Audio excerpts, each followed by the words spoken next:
I made 10,500 in 5 days using a ChatGPT and a cash injection strategy. I did a series where I walked you through exactly what I did. Now, during the series, I received this question, and this is so good. So you got to lean in for this one because this opens up a whole new conversation for us.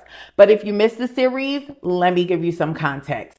So number one, I tagged it in the caption, so you can go ahead and start with part 6 and each video will connect you to the last. But anywho, as I was sharing exactly what I did, I basically told you that you'll be able to do this exact strategy for yourself if you had 300 people to put your offer in front of, if you had an offer that people want, and if you had the confidence and the courage to charge a high ticket price for your offer. Okay. Now, the reason why I said this, and just again, I'm just giving you some context before I answer this awesome question right here. Now, the reason why I said this is because with no experience at all, you can convert at 1%. So that means that if you have 300 followers or 300 people on your email list or 300 on another platform, whatever it is, you can get at least 3 people to buy from you. All right. And so if you price your offer at $3,500, you too can generate $10,500 in 5 days using my cash injection strategy. So when I said this,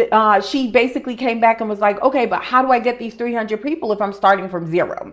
So I did a response and I let you guys know that the way you do that is you have to get in front of new audiences. So there are only 3 ways that you can do it. You can either do it organically, which is what most of you are doing. You're posting on social media, crossing your fingers, hoping that someone is going to respond, see and respond to your post, right? The other way is you can pay for it, whether it's paying for UGC or paying for ads or whatever it is, you got to pay for it. And then the third way is you can connect and you can collaborate with someone else who already has your audience. That's the BOPA method, borrowing other people's audiences.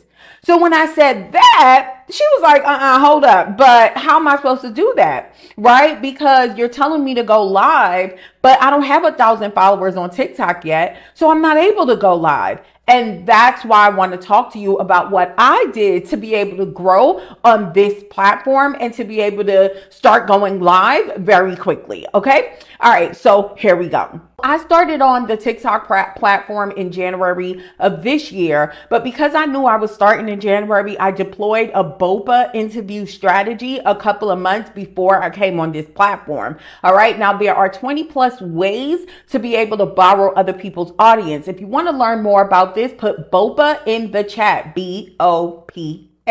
All right. Now there's 20 plus ways, but I did the interview way. Even with the interview strategy, there's many ways that you can do this. So you can go on other people's podcasts. You can have people interviewing you in their community, but you can also do the interviewing. And that's the strategy that I did. I came up with a series and I decided that I was going to make it solely about short form content, right? Because short form content is huge, but not only that, here's the strategy. I always tell my people, listen to me, but I need you to also see how I think, because when you learn how to think like a strategist, you'll always be able to deploy these type of strategies for yourself. So because I knew I was coming to grow on TikTok, I decided to do a series that was focused on short form content and target people who were experts at short form content. You're going to see some of those people start popping up on the screen. These are the people who I pitched to interview. They knew nothing about me. I was at zero.